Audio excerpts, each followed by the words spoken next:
अस्सलाम वालेकुम। Programme special talk में आया फयाज़ कुरैशी। नाज़रीन, सिंध की सियासत में जिते रोज़ बरोज़ तब्दीलियुनि की शुरुआत थी चुकी है, जीअं जीअं निगरान हुकूमत जो वक्त वेझो थींदो पियो अचे ऐं मौजूदा हुकूमत जे ख़ात्मे जो वक्त वेझो पियो अचे, उते सियासत में ड्रामाई तब्दीलियुनि जो सिलसिलो शुरू थी वियो है। सिंध असेंबली में अपोज़िशन लीडर के हवाले से 2 हफ़्तनि खां जारी जेका मुहिम हुई, नेठ उन पंहिंजी मंज़िल जेका है उहा हासिल करण के हवाले से दग हासिल करे वरितो है। बाज़ाब्ता तौर ते MQM जो वफ़्द GDA जे जेके MPAs आहिनि, सिंध असेंबली जा जेके मेंबर आहिनि, उन्हनि सां मुलाक़ात लाइ अॼु फाइनली पहुतो ऐं नेठ अॼु इहो इतफ़ाक़ कंदे फ़ैसिलो कयो वियो आहे त सिंध असेंबली में जेको अपोज़िशन लीडर आहे तहरीक इंसाफ़ सिंध जो सदर हलीम आदिल शेख, उनखे बाज़ाब्ता तौर ते उहिदे तां हटाइण जे हवाले सां अॻुवाराई कंदे राना अंसार नक़वी खे सिंध असेंबली में अपोज़िशन लीडर जिते MQM नामज़द कयो वियो आहे, उनखे वोट ॾियण जे हवाले सां, साथ ॾियण जे हवाले सां बाज़ाब्ता तौर ते ऐलान कयो वियो आहे। सिंध जी सियासत में जिते तब्दीलियुनि जो अमल जारी है, उते मुख़्तलिफ़ पार्टियुनि पारां इतादनि में शमूलियत ऐं इतादनि खां ॿाहिरि थींदे ॿियनि पार्टियुनि में वञण जो सिलसिलो बि जारी है। मुहर्रमुल हराम जे ॾहे खां पोइ, अशरे खां पोइ सिंध जी जेका सियासत है, उनमें वधीक हलचल ऐं तेज़ी जे हवाले सां अॻुभराई जेका है उहा बि मुमकिन थींदी पई नज़र अचे। मौलाना फज़ल रहमान भी सिंध की सियासत में मुतहरिक है, जिते इशारो इहो नज़र अचे थो त ईंदड़ वक़्त में सिंध जी जेके अहम सीटूं आहिनि उते मदे मुक़ाबिल भी ख़ासा तगड़ा हूंदा। तन हवाले सां जिते सिंध असेंबली में अपोज़िशन जे लीडर जी तब्दीली जो अमल जेको आहे उन जी शुरुआत जे हवाले सां अॻुभराई थी है, उते सियासत में छा थींदो। असांखे जॉइन कयो आहे फंक्शनल लीग GDA जो अॻवान रज़ाक रहमू साहब। रज़ाक साहब अस्सलाम वालेकुम। जी वालेकुम सलाम।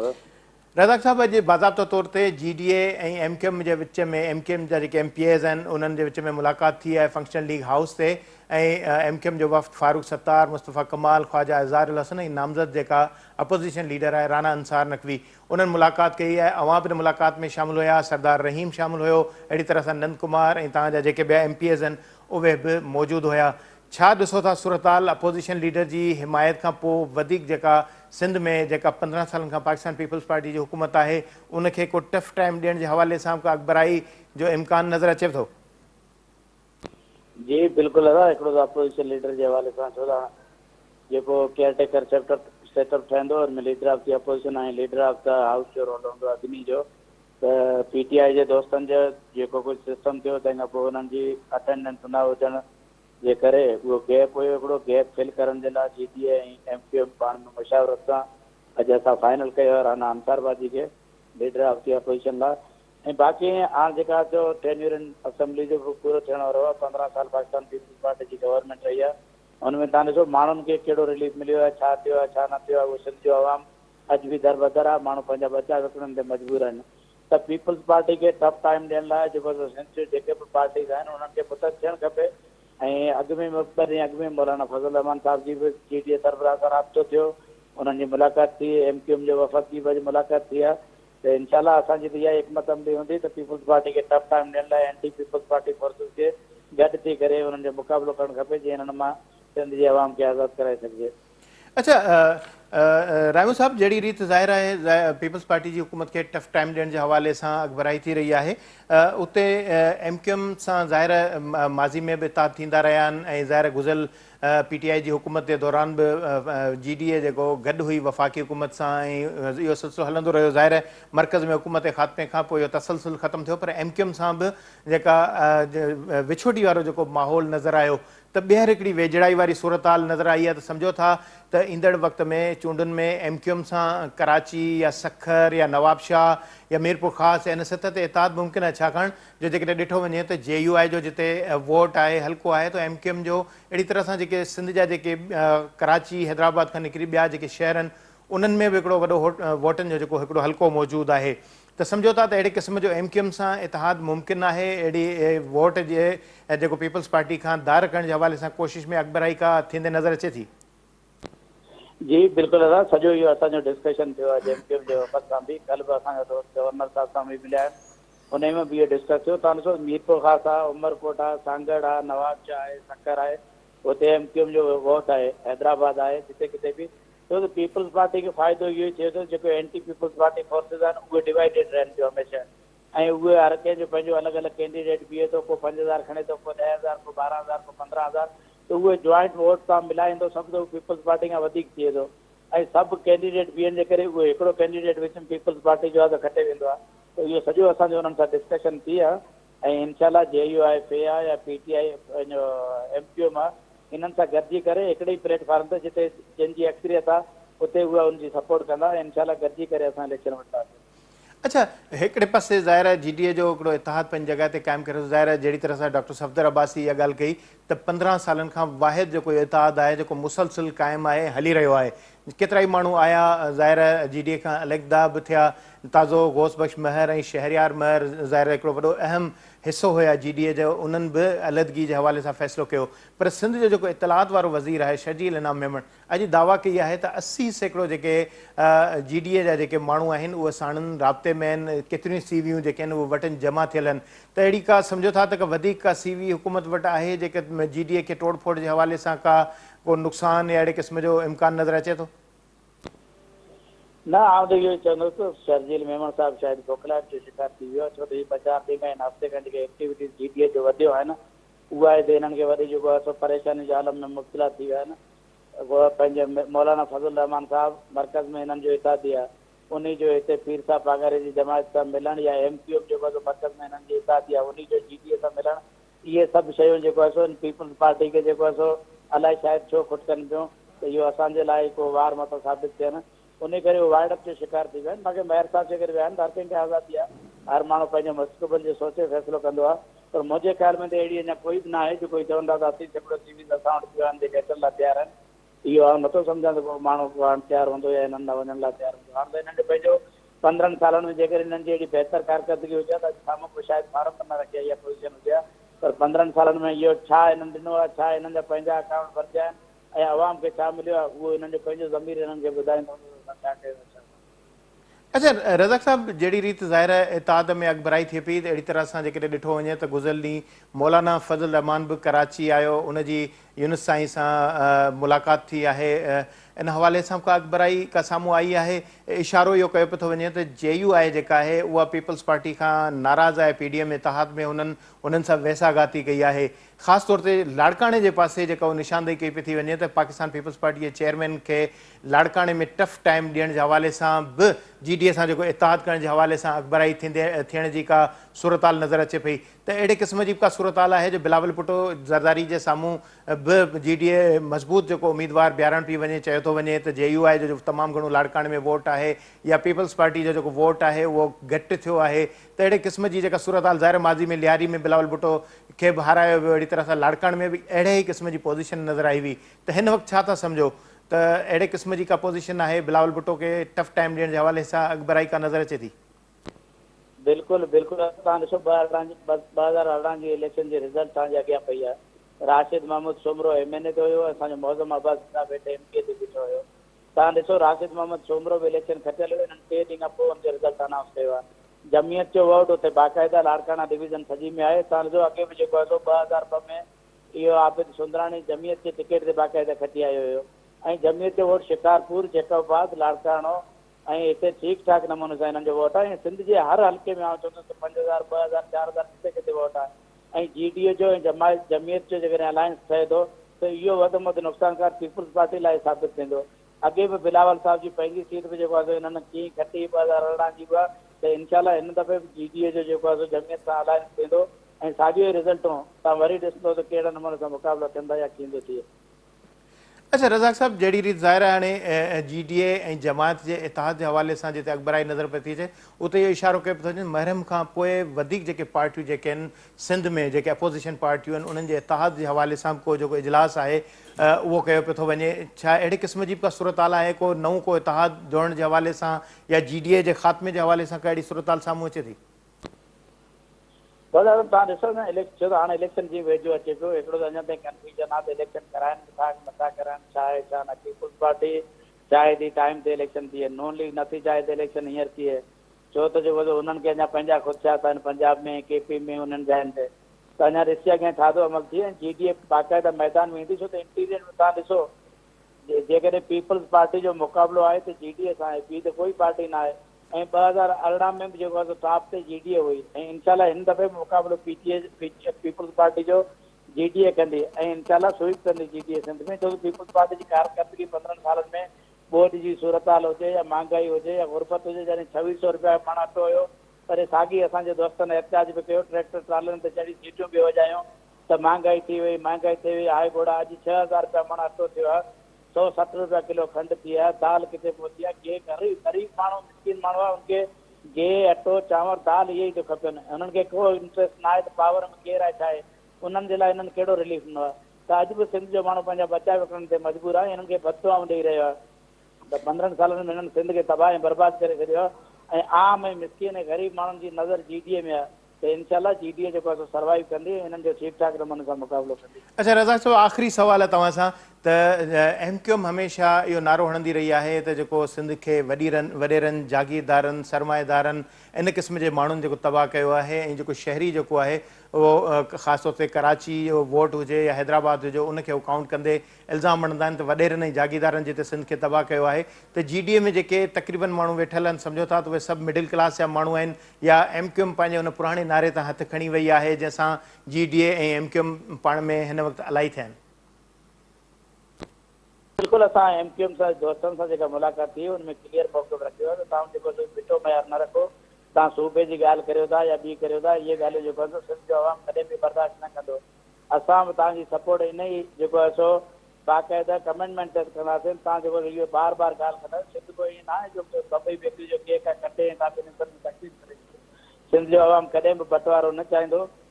ऐं GDA जो क्लियर मौक़िफ़ आहे, वाज़ह मौक़िफ़ आहे, त हुन ते GDA पंहिंजो स्टैंड वठियो बीठी आहे, ऐं इनशाला GDA हुन ते इंटेक्ट आहे ऐं क़ाइमु रहंदी। ऐं हुन ते असां क़ाइल कयो आहे, MQM जा दोस्त बि क़ाइल थिया आहिनि, ऐं MQM जे दोस्तनि जा बि ख़ुदशात आहिनि, हुननि खे पीपुल्स पार्टी दीवार सां लॻायो आहे। उहे चवंदा असांजा हक़ हिननि गज़ब कया आहिनि, तॾहिं असां असांजो मजबूरी में तव्हांखे इहे ॻाल्हियूं न करणु खपनि। इहे तव्हांजी ॻाल्हियूं आहिनि जेके सिंध जी आवाम में नफ़रत पैदा कनि थियूं, ऐं तव्हां पंहिंजो मौक़िफ़ इहो वर्जाए था, त उन ते वरी पीपुल्स पार्टी पंहिंजो हुन मौक़िफ़ खे कैश कराए थी ऐं सिंध जे माण्हुनि वटि वञे थी, त उन मौक़िफ़ त हुननि चयो त असांजी कॾहिं बि इहा पॉलिसी न रही आहे, ऐं न को असां चाहींदासीं को सिंध डिवाइड थी, ऐं GDA इनशाला कॾहिं बि इन मौक़िफ़ जी हिमायत न कंदी त जेको आहे सिंध ॿिनि हिसनि में विराइजे। ठीकु आहे, वॾी महिरबानी रज़ाक रहमू साहब। रज़ाक रहमू इहो चवणु हुयो त GDA सां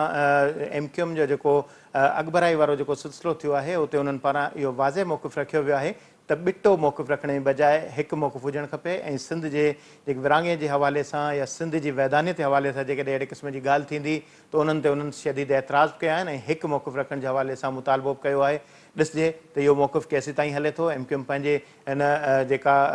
टर्निंग पॉइंट ते बीठल आहे, उते इन जेको GDA जो मौक़िफ़ आहे उन ते क़ाइमु रहे थी या न। वक़्तु ब्रेक जो वठूं था, शॉर्ट ब्रेक।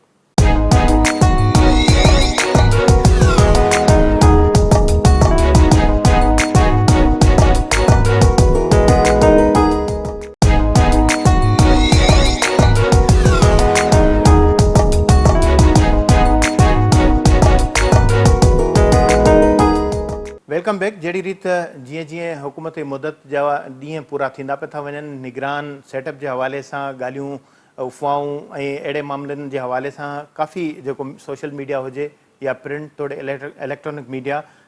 इहा चुरपुर तमामु घणी नज़र पई अचे त केरु वज़ीर अज़म थींदो निगरान, केरु वज़ीर थींदो काबीना जो, केरु सूबे जो निगरान वॾो वज़ीर थींदो। त इहे मामला, इहे समूरी सूरताल जेका जिते गर्दिश में आहिनि, उते सिंध में सियासी जेको जोड़ तोड़ आहे उन जो सिलसिलो बि तमामु घणो अॻिते वधी वियो आहे। सिंध असेंबली में अपोज़िशन लीडर जी मुक़ररी जे हवाले सां MQM ऐं GDA जे विच में जिते वेझड़ाई आई आहे, उते बाज़ाब्ता तौर ते GDA पारां MQM जी नामज़द कयल अपोज़िशन लीडर राना अंसार जे हिमायत जे हवाले सां अॼु ऐलान करे छॾियो आहे। प्रेस कॉन्फ्रेंस में MQM जी जेका क़यादत आहे, मुस्तफ़ा कमाल, फारूक सत्तार, ख्वाजा अज़ारुल हसन या राना अंसार समेत ॿिया जेके हुया, उन्हनि समूरनि मुलाक़ात कई आहे, ऐं प्रेस कॉन्फ्रेंस में ऐलान कयो वियो त राना अंसार नक़वी खे बाज़ाब्ता तौर ते सिंध में अपोज़िशन बनाइण जे हवाले सां GDA उन जी हिमायत जो ऐलान करे थी। ऐं इन हवाले सां मुख़्तलिफ़ ॻाल्हियूं कयूं वियूं, मुख़्तलिफ़ इशू बि आहिनि। ख़ासि तौर ते ईंदड़ वक़्त में जेका सिंध में जेके नवां सियासी इताद ठहण जे हवाले सां ॻाल्हियूं थियनि पियूं। ॿुधाए पियो थो वञे त मुहर्रम जो ॾहाको जीअं ई पूरो थींदो त सियासी सरगर्मियुनि में वाध ईंदी, ऐं सिंध में जेके PP मुख़ालिफ़ जेके पार्टियूं या अॻुवान आहिनि, उहे उन्हनि सां गॾिजी इताद जोड़ण जे हवाले सां पेशकदमी थींदी। ऐं 4 अगस्त जी तारीख़ ते ॿुधाए पियो थो वञे त JUI, GDA ऐं ॿिया जेके पार्टियूं अॻुवान आहिनि, उन्हनि जे विच में मुलाक़ातुनि जो सिलसिलो शुरू थींदो ऐं पीपल्स पार्टी खे सिंध में टफ टाइम ॾियण जे हवाले सां बि अॻिभराई साम्हूं ईंदी। इन हवाले सां असांखे जॉइन कयो आहे तज़ीकार सीनियर सहाफ़ी मंज़ूर चांडियो साहब। मंज़ूर साहब, अस्सलाम वालेकुम। इस्लाम मंजूर साहब, सिंध में सियासी तब्दीली जा उनसर काफ़ी अगबरा नज़र अची रहिया आहिनि। GDA पारां MQM जे अपोज़िशन लीडर जी हिमायत कई वई आहे। इन हवाले सां हलीम आदिल शेख खे हटाइण जो जेको वक़्तु वेझो थींदो पियो त नज़र अचे, छा था सम्झो त सिंध जे सदर हलीम आदिल शेख खे सिंध असेंबली में ईंदड़ ॾींहंनि में हटाइण जे हवाले सां कहिड़ी सूरताल ॾिसो था? पहिरीं इहो ज़िक्र आयो हुयो त 25 वोटनि जी ज़रूरत आहे, नोटिफिकेशन जे ज़रिए बि ऐलान थी सघे थो त अपोज़िशन पंहिंजो जेको अपोज़िशन लीडर आहे, अपोज़िशन पार्टियूं उहे हटाइण जे हवाले सां जॾहिं स्पीकर खे लिखंदियूं, ख़त लिखंदियूं, इन हवाले सां मुतालबो कंदियूं त नओं अपोज़िशन लीडर जेको आहे उनजी मुक़ररी जो बाज़ाब्ता तौर ते नोटिफिकेशन जारी थींदो। छा था सम्झो, छा नज़र अची रहियो आहे तव्हांखे सिंध में? इन सरकार आहे उहो त हले कोन थो, सियासी जेको आहे सो मैनिपुलेशन हले थी, सियासी तौर ते सिंध में पीपल्स पार्टी जी हले थी, त पीपल्स पार्टी जी बि सरकार आहे ऐं अपोज़िशन लीडर बि अहिड़ो आणींदा जंहिंजे सलाह मशवरे सां पोइ केयरटेकर सेटअप अहिड़ो ठहंदो जेको फैसिलिटेटर हूंदो। बसि असां इहो चई सघूं था हिननि खे खपनि सहूलियतकार, त पाक में बि सहूलियतकार खपनि ऐं सूबनि में जेके ॿ सूबा रहनि था उते बि सहूलियतकार खपनि जेके इलेक्शन खटाइजनि। हिकु ॻाल्हि त मतिलबु सही सिधी जेका जीअं असांजे मुल्क में थींदो आहे हाणे बि उअं ई जेको आहे सो थींदो। अच्छा मंजूर साहब, ज़ाहिरी तौर ते हिकिड़ी शइ जेका नज़र ईंदी आहे उन में ऐं जेका परदे जे पोयां हूंदी आहे उन में डिफरेंस हूंदो आहे। प्रेस कॉन्फ्रेंस में बाज़ाब्ता तौर ते जेको GDA जे जेके अॻुवान आहिनि उन्हनि जहिड़े अंदाज़ सां ॻाल्हायो आहे, उनजी जेका बॉडी लैंग्वेज हुई उन मां बाज़ाब्ता तौर ते इहो महसूसु थियो थिए त GDA जी जेका क़यादत आहे या जेके अॻुवान आहिनि उहे पीपल्स पार्टी खां इंतिहाई घणो मुतनफ़िर आहिनि। सफ़दर अब्बासी जेको प्रेस कॉन्फ्रेंस में जेके लफ़्ज़ इस्तेमालु कया आहिनि, आसिफ़ ज़रदारी खे सिंध जो मोदीब करार ॾिनो आहे, त हिकिड़े पासे हिकिड़ो इहो रुख़ बि नज़र अचे थो। पर जेकॾहिं उनखे इन अंदाज़ सां वठूं त पीपल्स पार्टी जी दरबार आहे, हिकिड़ी गॾियल हिकिड़ी सोच आहे, उनखे जेको लिबादो ॿियो चढ़ियल आहे, त इहो कीअं जस्टिफाए कजे? ॾिसो साईं, हाणे इहा सियासत थिए पई न, हाणे GDA वारा पंहिंजो हथु पेर हणंदा, पंहिंजी जेको आहे सो कोशिशूं वठंदा त घटि में घटि जेतिरियूं उहो सीटूं खणंदा आहिनि उहे पंहिंजूं सीटूं बचाए सघनि, भले सरकार न ठाहे सघनि, छो त ईअं जेको माण्हुनि जी ख़िदमत कोन कई आहे गवर्नमेंट जो या सरकार में हुजो या सरकार खां ॿाहिरि हुजो, त सियासत जेका ख़िदमत वारी सियासत आहे उहा त कंहिं न कई आहे न। ख़िदमत तव्हां सरकार में हूंदो बि करे सघो था, ख़िदमत तव्हां सरकार खां ॿाहिरि करे बि करे सघो था। भले सरकार वटि वसीला घणा हूंदा आहिनि, पर असांजा सियासतदान ग़रीब कोन थिए, जेके असांजा सियासतदान आहिनि GDA जा वॾा वॾा जेके मतिलबु जागीरदार आहिनि, नवाब पीर आहिनि, तव्हां उन्हनि जूं ॾिसो छा जेके ज़िंदगियूं हो गुज़ारनि था ऐं उन मां ई अवाम जी कुझु ख़िदमत कनि। हलो ख़िदमत न कनि, अवाम खे जेको उहे अवाम जो इस्तेसाल रुगो बंदि कनि, त हुननि जो बि ईअं चई सघिजे त बाबा हे बि के मतिलबु हिननि जो हिकिड़ो ह्यूमन फेस आहे ऐं जेको आहे सो ही बाक़ी सियासतदान आहिनि ऐं अवाम जा आहिनि। इहा ॻाल्हि त तय आहे त भले सरकारी पार्टियूं हुजनि, अपोज़िशन पार्टियूं हुजनि, अवाम जो त हॾ हाणे अवाम जे केरु हॾॾोकी न आहे त ही एक्चुअली मतिलबु इक़्तिदार में ईंदा आहिनि त कुझु सरकार में अची करे वधीक मिल्कियतूं ठाहिजनि, वधीक जेको आहे कुझु पंहिंजा असां वधाइजनि, ॿाहिरि मुल्कनि में जेको आहे सो पंहिंजूं प्रॉपर्टी वठिजनि, घर ख़रीद कजनि, कारोबार जेको आहे सो वधाइजनि। सिंध जी अवाम त तव्हांजे साम्हूं आहे ॾुतड़ियल, उहा GDA वारनि जी हुकूमत हुजे या पीपल्स पार्टी जी हुकूमत हुजे। हाणे आहे असुल सॼो ही जेका तव्हांजो थिए पोइ केयरटेकर सेटअप, त इन में बि जेकॾहिं तव्हां ॾिसो त माण्हू सवनि जे तइदाद में वज़ीर आला जा कैंडिडेट घुमंदा था वठनि, हज़ारे जेको आहे सो वज़ारतुनि जा उमेदवार आहिनि, सलाहकार आहिनि, हर को चए थो त साईं मां जेको आहे सो इहो वज़ीर आज़म थींदुसि ऐं मां वज़ीर आला थींदुसि ऐं जेको आहे वज़ीर थींदुसि, सलाहकार थींदुसि। इवन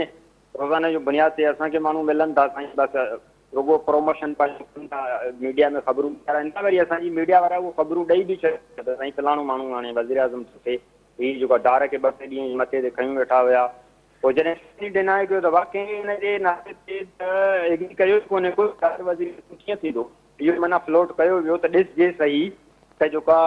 छा रिएक्शन अचे थो पार्टी जो, माण्हुनि जो रिएक्शन अचे थो। दार वज़ीर आज़म थियण जे लाइक़ु आहे सही, हू त मतिलबु वज़ीर ख़ज़ाना थियण जे लाइक़ु कोन्हे, को हिकिड़ो मुंशी माण्हू आहे शरीफ़ फैमिली जो। उहो मुंशी जेको आहे सो वज़ीर आज़म पाकिस्तान जो जेकॾहिं भले केयर टेकर ई इहा वॾी हिकिड़ी ट्रेजिडी हुजे या नालो थियो, वॾी लीड लॻी वई ॿारनि में ऐं हर हंधि ते बार जेको आहे सो हले पियो। सो ही सियासत आहे पाकिस्तान जे। जेकॾहिं तव्हां सूरत हालनि खे ॾिसी सियासत खे ॾिसूं त उहो त को सम्झी सघे थो की सियासत असां वटि कहिड़े क़िस्म जी थिए थी। आईन ऐं क़ानूनी त हिते जेके आहिनि गुंजाइशूं उन्हनि जो त हिते बिल्कुलु कुझु थिए ई कोन थो। हर को मतिलबु जेका सियासी मैनिपुलेशन आहे उन जे तहत जेको आहे सो ही सभु कुझु थिए पियो। ऐं तव्हां अॻिते बि ॾिसूं सियासी मैनिपुलेशन जे तहत हिकिड़ो सहूलियतकार सेटअप अची वेंदो इलेक्शन ठाहींदो। अच्छा मधु साहब, जहिड़ी रीति ज़ाहिर सियासत में जिते तब्दीली जो अमल थींदो नज़र पियो थो अचे, उते JUI सरबराह मौलाना फज़ल रहमान मुतहरिक आहे, फंक्शन लीग अॻवान सददीन शाह सां मुलाक़ात कई आहे मौलाना फज़ल रहमान। अहिड़ी तरह सां इहा ॻाल्हि बि साम्हूं अचे पई त ईंदड़ ॾींहंनि में GDA ऐं JUI जे विच में जेका उहा अॻभराई जे हवाले सां का पेशरफ़ थिए। लाड़काणे में ज़ाहिर अॻ में MPA GDA जो रहियो आहे, त बिलावल भुट्टो खे बि को टफ टाइम ॾियण जे हवाले सां का अहिड़ी सूरत हाल सम्झ में अचे थी त अहिड़ो को मदे मुक़ाबिल को इतिहाद जुड़ण जे हवाले सां या नओं इतिहाद GDA खां अलावा जुड़ण जे हवाले सां अॻभराई थी रही आहे? ॾिसो साईं, जेके पीपल्स पार्टी जेके लीडर हूंदा आहिनि न, भुट्टे साहिब खां मां शुरू कयां ऐं त भुट्टे साहिब जॾहिं इलेक्शन में बीहंदो त हू चवंदो त मां क़ौमी लेवल जो लीडर आहियां, त मां पाकिस्तान में कैंपेन हलायां। 2 महीना 3 महीना जेका बि इलेक्शन जी कैंपेन हूंदी त उनजे वधीक वफ़ादारनि छा कयो, जान पासी अगवा करे छॾियो त मतिलबु को हुनजी बदनामी थिए छो उहो हुन साम्हूं इलेक्शन में बीठो। त अहिड़े नमूने वरी जॾहिं मोहतरमा बीहंदी हुई त मोहतरमा इहो चाहींदी त मां पंजाब में जलसा कयां, बजाए जो मां लाड़काणे में कैंपेन हलायां, मां PK में जलसा कयां। हिन वक़्त के पीपल्स पार्टी जा माण्हू आहिनि उहे बि इहा सलाह था ॾियनि त तव्हां क़ौमी लीडर आहियो, तव्हां जेको आहे सो पंजाब में कैंपेन तव्हांजी ज़रूरी आहे, KPK में बलुस्तान में ऐं इस्लामाबाद में ॿियनि हंधनि ते। लाड़काणे में तव्हांजो साम्हूं केरु न हुजे त पोइ जेके धुरियूं आहिनि उहे माना फ्री हैंड छो ॾींदा त बिलाल जेको आहे सो बिना मुक़ाबिले अची वञे ऐं ॿियनि हंधनि ते जेकॾहिं कैंपेन हलाईंदो त कुझु सीटूं कढी सघे। तंहिंजे करे बिलाल खे इंगेज हिकिड़ो मतिलबु अहिड़ो कैंडिडेट ॾेई छॾियो जेको जंहिंखे थोरो सपोर्ट कयो ऐं जेको आहे सो दड़को बि हुजे। उहो मौलाना साहिबु उते वेठो आहे लाड़काणे में, हुनजो ML ते बीहंदो आहे ऐं हेठि वरी मौलाना वरी अब्बासियुनि खे सपोर्ट कंदो आहे। अब्बासी बि उतां जा ख़ानदानी सियासतदान आहिनि, उन्हनि जी वालदा बि जेको आहे इहा हाणे ॾाढी जेको मौज़म जी ऐं हुननि जी जेका मुनवर वारनि जी वालदा उहा पीपल्स पार्टी जी लीडर हूंदी भुट्टे साहिब सां मोहतरमा सां हुन कमु कयो। सम्झो त हिनखे फ्री मिलंदो ऐं जेका को न को कैंडिडेट लाड़काणे में तयारी आहे ऐं कैंडिडेट जेको आहे सो बिलाल खे टफ टाइम त कोन ॾींदो, बिलाल खां खटी बि मथां न सघे, पर हुनखे इंगेज रखण जे लाइ त ही भले बिलाल मौजूदु थी वञे लाड़काणे ताईं। सही। अच्छा मंजूर साहब, वक़्तु घटि आहे, आख़िरी सवाल। जहिड़ी रीति तव्हां ज़िक्र कयो त सियासतदान तक़रीबन असां वटि जागीरदार आहिनि, पर MQM जो हमेशह नारो रहियो आहे त सिंध में जेको जागीरदारनि सरमाएदारनि वॾेरनि जेको सिंध खे तबाह कयो आहे, पर वरी जेकॾहिं ॾिठो वञे त जहिड़ी रीति मुस्तफ़ा कमाल दावा कई त अली मोहम्मद महर हुजे, ॼाम सादिक अली हुजे, अरबाब रहीम हुजे, उन्हनि खे सीट हिकिड़े वोट जे बावजूदि बि उन्हनि खे खटायो आहे, वॾो वज़ीर बनायो आहे। हाणे सम्झो था त उहो पंहिंजे हुन नारे तां हथु खणी विया आहिनि या मजबूरी आहे सियासत जी या मुनाफ़िक़त आहे? ॾिसो साईं, हाणे MQM आहे डिज़ायर त चवंदी आहे असां मतिलबु जागीरदारनि जे फल, पर हुननि जेके बि सरकारूं ठाहियूं आहिनि उहे जागीरदारनि सां गॾु ई ठाहियूं। इक़्तिदार में भाङे रहिया आहिनि, हुननि बि पंहिंजा असास ठाहिया आहिनि, हुननि बि पंहिंजी मिल्कियतूं ठाहियूं आहिनि। भले हेठि क्लास ठाहींदा आहिनि, टैक्सी वारनि खे बि सीट ॾींदा आहिनि ऐं कंहिं अख़बार वारे खे बि सीट ॾींदा आहिनि, कंहिं जेको आहे ग़रीब खे सीट ॾींदा आहिनि, पर वेहंदा साॻो जागीरदार आहिनि, उन्हनि सां इक़्तिदार मज़ाक ॾींदा आहिनि ऐं जेको आहे उहो कंदा आहिनि। त MQM जे कॉल फैल में फ़र्क़ु थिए ऐं बुनियादी तौर ते MQM जेका आहे सा ॿियनि पार्टियुनि खां हीअं मुख़्तलिफ़ आहे, हिकिड़ो मुंहिंजे ख़्याल में नेटवर्क जो मसइलो थी वियो आहे। मंदू साहब जो बि इहो ई ख़्यालु हो त सिंध में ज़ाहिर आहे उन्हनि जी मजबूरी आहे जो हो जेको नारो हणंदा आहिनि उनजे अगेंस्ट में इतिहाद बि कंदा आहिनि। प्रोग्राम में वक़्तु थियो ब्रेक जो। ब्रेक खां पोइ सिंध में ख़ासि तौर ते जेको कराची प्रेस क्लब में एहतजाज कयो वियो आहे जेको पेमरा एक्ट जे हवाले सां, उन हवाले सां ॻाल्हि ॿोल कंदासीं। वठूं था शॉर्ट ब्रेक।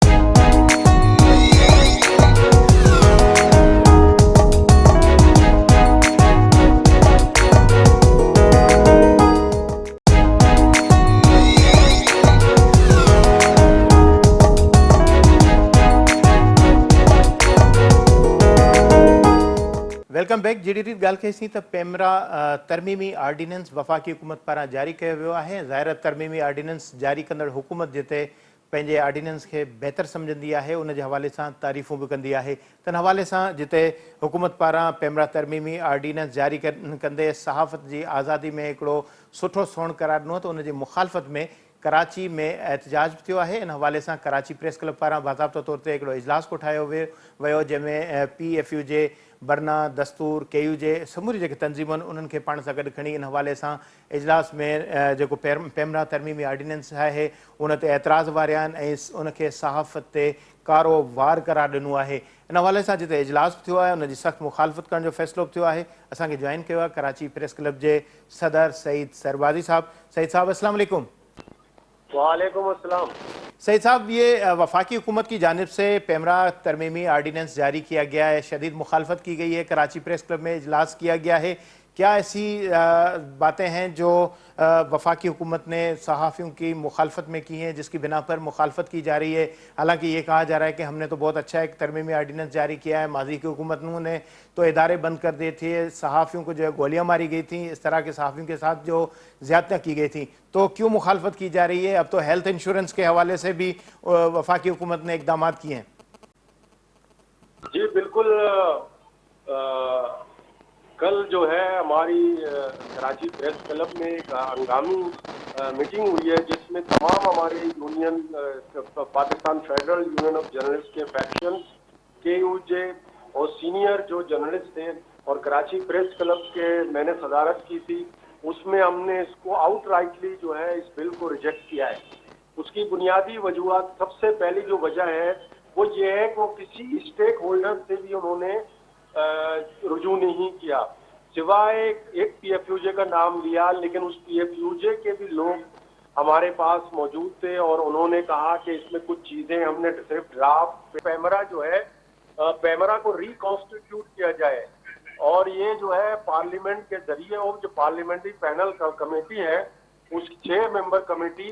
ये उसमें उसके जरिए होनी चाहिए किसकी। और जो है आर्टिकल जो 19 है वो उसका जो मिसयूज होता है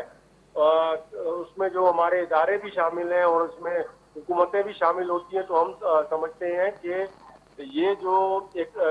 ड्रैकोनियन लॉ है और जिसके जरिए हमारी आज़ादी है जो सहाफत है उसको जो है कतगन लगाया गया है। और उसमें बहुत सी और चीज़ें हैं जैसे कि फेक न्यूज़ है, वो फेक न्यूज़ भाई ऑलरेडी हम जो है हमारा एडिटर बहुत स्ट्रॉन्ग हमारा एडिटर होता है और डायरेक्टर न्यूज़ होता है, उसकी जिम्मेदारी होती है कि वो फेक न्यूज़ हो या जो है जो किसी के खिलाफ कोई खबर होती है तो हमारा एक अपना चेक है। और दूसरी बात यह है कि हमने जो डिमांड की है वो ये है कि प्रोफेशनल वर्किंग एडिटर्स होने चाहिए, बजाय कि जो मालिकान हैं उनको अब देखें ना एडिटर बनाया गया है, लेकिन पहले प्रिंट मीडिया था और आपको याद है कि उस वक्त भी जो है ये एडिटोरियल जो बोर्ड है ये हमारा बहुत मजबूत होता था और इसमें हम खुद ही उसका एहतसाब करते थे अगर कोई गलत खबर होती थी। तो मैं समझता हूँ कि ये इख्तियारात हमारे अगर इलेक्ट्रॉनिक मीडिया है तो ये डायरेक्टर न्यूज़ के पास इख्तियारात होने चाहिए, ना कि पेमरा बताए या जो है इस तरह की जो है कतगन लगाए। जी अच्छा सही साहब, एक मुतालबा ये भी आपका सामने आया है कि जो सुप्रीम कोर्ट की जो रोशनी में जो कमेटी बनी थी तो उस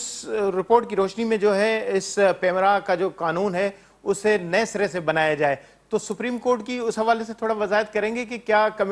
जो कमेटी बनाई गई थी उसके क्या नुकात थे, क्या उसके एजेंडा थी?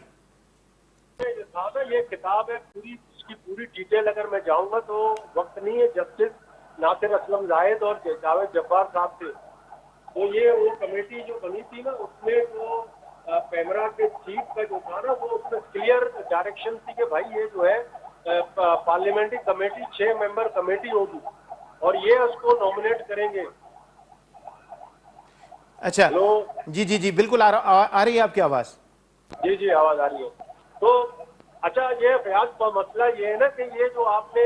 कहा कि 6 महीने तक हमारी जो है नेगोशिएशन हुई है और उसके हमने सेनेट बार उसको जो है उसके बाद जो है हमने इसको नाफिज किया है, तो हमारे सारे स्टेक होल्डर्स वहाँ मौजूद थे और उन्होंने कहा कि हमसे किसी से भी मशवरा नहीं किया गया है। अच्छा अच्छा, अब अगर ज़ाहिर है इतना अपोज किया गया है, जो